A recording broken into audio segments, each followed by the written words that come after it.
Listen closely, because this might be the last calm moment you get. When society breaks, no one's rushing to trade gold. No one's offering silver for safety. They're hunting for what works, what keeps their blood clean, their bodies warm, and their minds sharp. That's the brutal truth no one wants to say out loud. In collapse, value flips and the smartest preppers, they're not hoarding treasure. They're locking down items that turn into survival currency when the grid dies for good. You think gold will buy you food? Wait till the guy across the fire has a can opener and you don't. Most people still think collapse means chaos in one night. They imagine alarms, riots, and everything falling apart at once. But that's not how it happens. It unravels, slowly. Bit by bit, comfort dies, and need takes its place. And the things people never cared about yesterday become priceless overnight. That's what this list is. 7 products that look average today, but when systems fall, they'll outrank gold, cash, and crypto. I'm not just naming gear. I'll tell you how I'd use it, why it matters, and then I want your take. Because the folks who laugh at this now, they'll be the ones trading watches for wet wipes when it's too late to think. Number 1. Steel wool fire in your pocket. You want to know what's worth more than gold after a collapse? Fire. And steel wool gives it to you anytime, anywhere. Most people look at steel wool and see a cleaning pad, a throwaway kitchen item. But smart preppers? They see ignition silent, reliable, and absolutely lethal in its simplicity. Let's break it down. Steel wool, especially the fine-grade stuff, ignites instantly with just a spark. Pair it with a 9-volt battery, and you've got a portable fire starter that works in wet conditions, low temps, and total darkness. No lighter fluid, no gas, no fancy gear. Just raw ignition when you need it most. That's not all. Steel wool scrubs rust-off tools, restores corroded surfaces, even sharpens edges when you're stuck in the field with dull gear. It's one of those rare items that's light, compact, and multifunctional, and most people leave it on the shelf. You think a gold coin is going to start your fire when your fingers are frozen and you're down to your last chance to cook or boil water? Not happening. But a Ziploc bag of steel wool? That gets traded for food, shelter, even protection once word spreads that you can make flame on demand. My take? I've got rolls of it vacuum-sealed fine grade only. I test every batch before storing it. And I carry it in my go bag, my truck kit, and even in my jacket, because when the lights are out and your matches are soaked, fire equals life. Now let me ask you, do you have steel wool in your kit? Have you ever tested ignition in the rain, the dark, or when your hands are shaking from stress? Because in a real collapse, you won't get a second chance to get that fire going. And the guy who can't make fire becomes someone else's burden real quick. Number 2. Tampons, sterile and sealed. Most people think tampons are just for menstruation, but in a real collapse, they become one of the most versatile and valuable survival items you can carry. A tampon is basically a sterile, compact plug of cotton, and that means it's far more useful than people realize. First, let's talk about medicine. In a grid down, you won't have access to clean, packaged wound dressings or trauma kits unless you've seriously prepped.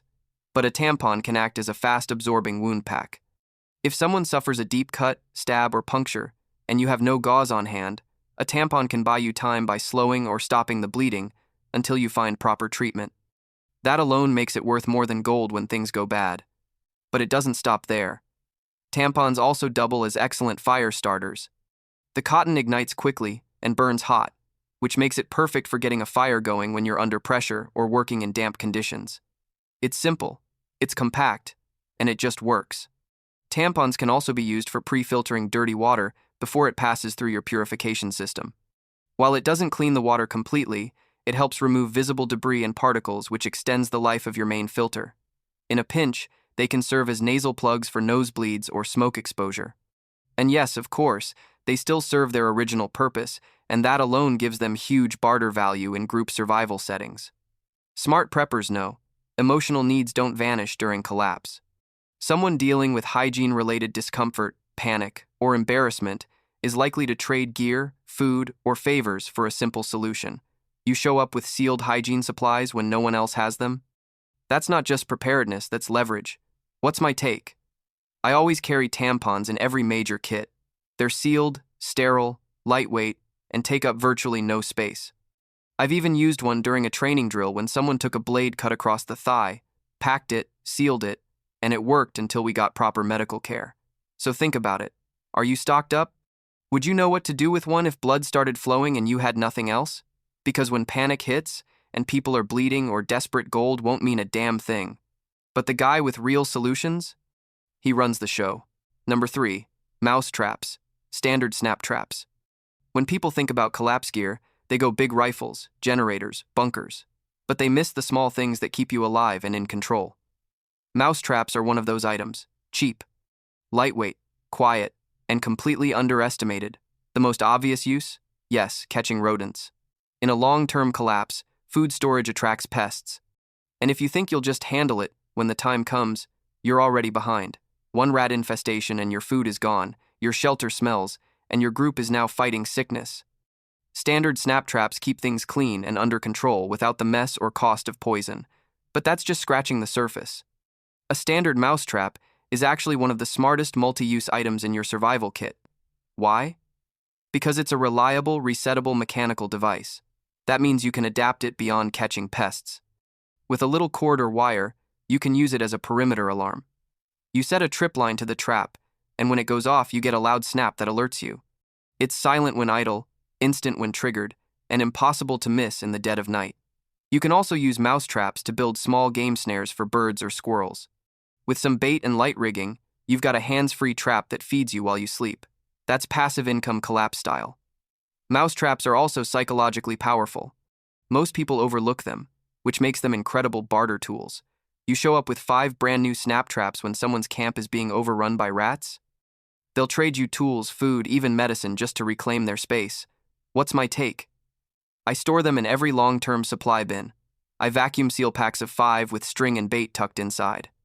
And I always carry 2 in my go bag, because when you're sleeping in unknown terrain, a few traps on the perimeter is better than nothing. They're quiet, effective, cheap, and most importantly, no one sees them coming. So let me ask you something real. Do you even have a single trap in your supplies? Have you ever set one in the field? Because if you're not catching, alerting, or bartering, you're just waiting. And collapse doesn't wait for anyone. Number 4, battery, operated aquarium air pump. This might sound strange at first, an aquarium air pump? Really? But stick with me, because this one tool can give you an edge most preppers don't even think about. And that's exactly why it's worth more than gold when things go dark. When the power grid collapses, water becomes one of the most fragile resources you've got. Not just in terms of access, but in storage. Think about this. You've stocked up gallons of water in barrels or containers. It's sitting still, unmoving, possibly warming up under the sun. What happens next? That water starts to stagnate. Bacteria begin to grow. Algae spreads. And the last thing you want in a collapse is a stomach infection because your emergency water turned toxic. That's where the aquarium air pump comes in. The battery-operated ones were designed to keep fish alive during blackouts, but smart preppers repurpose them. Drop one in a water barrel for just a few minutes a day, and it oxygenates the water, keeping it moving, discouraging bacteria buildup, and preventing algae growth. It doesn't purify, but it delays spoilage and extends usability, which is critical when clean water sources vanish. That's just the start. You can also use these pumps for improvised water circulation in hydroponic setups. If you're growing food off-grid, moving nutrients through a DIY system becomes necessary. The pump helps move water in passive setups, keeping roots from rotting and plants alive. In other cases, you can rig it to provide airflow in sealed containers or assist in low-pressure ventilation projects when other tools fail. Because it runs on batteries, you're not relying on solar panels or fuel. You just plug it in and let it run for short bursts. It's quiet, lightweight, and often overlooked, which also makes it a killer barter item. Imagine trading one of these to someone with food but spoiled water. That's not a favor, that's power. My take?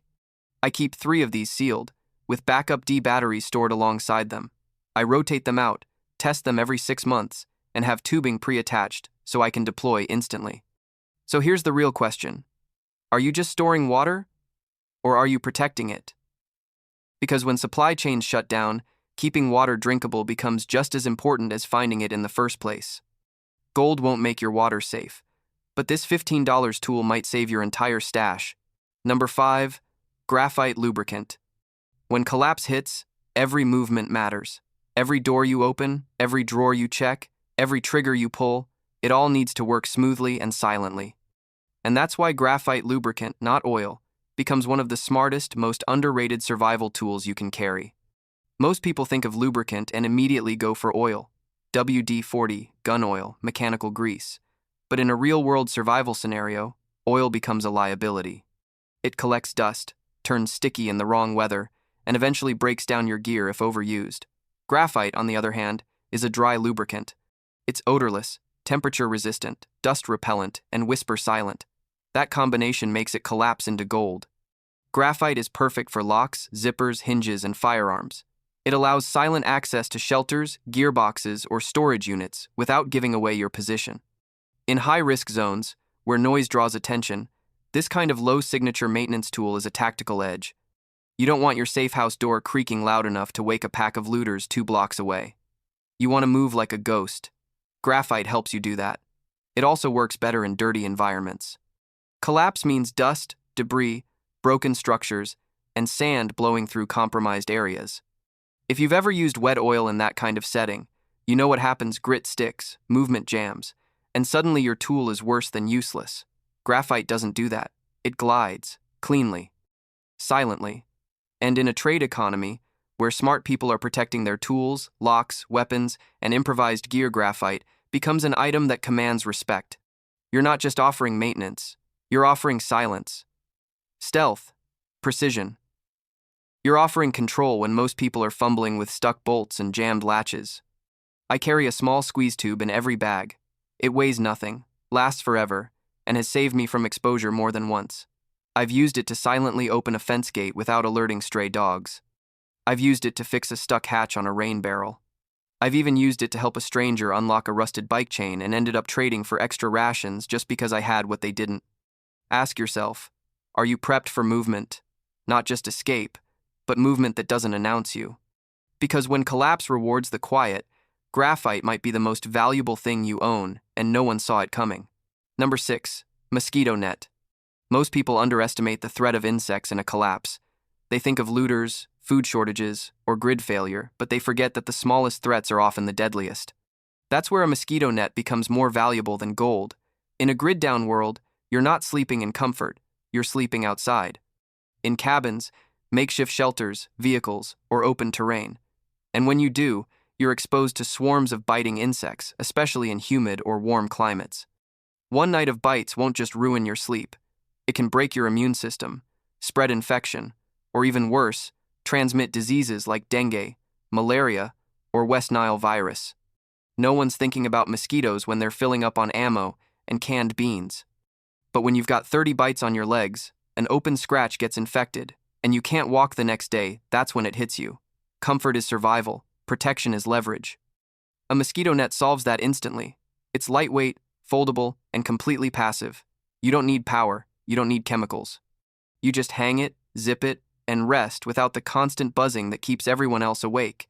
And in a collapse, sleep becomes mission critical. If you're not sleeping, you're not thinking. And if you're not thinking, you're not surviving. Beyond sleep, it's also a morale multiplier. In a camp environment, a net gives people privacy, protection, and a sense of control even when everything else feels out of control. And let's talk about trade value. You pull out a brand new mosquito net when someone's been scratching themselves raw for 3 nights straight. You don't just have an item. You have negotiating power. I keep 2 in my long-term kits. 1 personal, 1 for trade. Both sealed tight and tested. I've used them in field training and camping, and I'll never forget the moment I saw someone give up a tactical flashlight just to sleep bug-free. Ask yourself this: how much would 1 night of safe, quiet sleep be worth if your body's on the edge and bugs are feeding non-stop? Because when collapse hits, and infection is 1 bite away, the guy with the net doesn't just rest easy, he wakes up ready to lead. Number 7. Shoe insoles. High quality comfort plus support inserts. In a world without fuel, vehicles, or working infrastructure, your number 1 mode of transportation becomes your feet. And yet, very few preppers ever think about what happens when their boots wear out, their knees start aching, or they're covering 10 miles a day on rough terrain. That's where high-quality shoe insoles become a survival asset most people don't realize they need until it's too late. Collapse means movement. You're walking to water sources, foraging, relocating, patrolling, or bugging out. And if your feet fail, your whole strategy collapses. Blisters, arch pain, shin splints, back strain, they don't sound like death sentences, but they slow you down, make you vulnerable, and sap your energy until you're dragging instead of running. A solid pair of insoles with arch support and shock absorption extends the life of your boots and your legs. Whether you're walking across broken pavement, hard ground, or dense woods, every step counts. With good insoles, that step gets a little easier, and that matters when you're carrying weight or moving under stress. There's also psychological value. When your body is breaking down, small comforts become mental fuel. Sliding in a pair of cushioned, molded insoles into your boots during week 3 of collapse? That's like giving your feet a second wind. It boosts morale, reduces injury, and keeps you mobile, which in collapse means you're still in the fight. And don't forget barter. You show up with new, sealed, high-end insoles in a camp where people are limping from overuse? That's not a comfort item anymore, that's medical-grade mobility support. People will trade food, tools, even meds just to walk without pain. What's my setup? I store 3 pairs, one in my bug-out boots, one spare pair in my go bag, and one set in reserve storage. All are pre-fitted and tested, because I know if I lose mobility, I lose the advantage, period. So ask yourself this: are you prepping your feet like they're your engine? Or are you assuming your factory insoles will go the distance? Because when collapse hits, and the grid's gone and the roads are rubble, your life depends on every step. And the guy who can still run is the guy who survives. So now you know. In a world where gold loses its shine and cash becomes scrap, it's the quiet, underestimated gear like a sealed tampon, a piece of steel wool, or a pair of worn insoles that decides who makes it through and who fades out early. But here's the real test. Are you just watching, or are you actually preparing? Because survival doesn't reward curiosity, it rewards action. The ones who win when society collapses aren't the ones with flashy bunkers or viral bug-out tours. They're the ones who notice the details. Who stacked the right gear? Who thinks 2 weeks no, 2 months ahead? If you made it this far, it means you're not just curious. You're serious. You're thinking like a strategist. So here's what you do next. Hit that subscribe button right now. Not for me. Not for the algorithm. Do it for your future self, the version of you that's standing in the middle of blackout chaos while others panic, and you calmly pull out exactly what they forgot. This channel isn't entertainment. It's preparation. Every episode brings you one item, one mindset, one edge closer to being the one person who's ready when no one else is. So subscribe. Lock in. And when the collapse comes, you'll already be 2 steps ahead. Everyone else? They'll be wishing they did what you're about to do right now.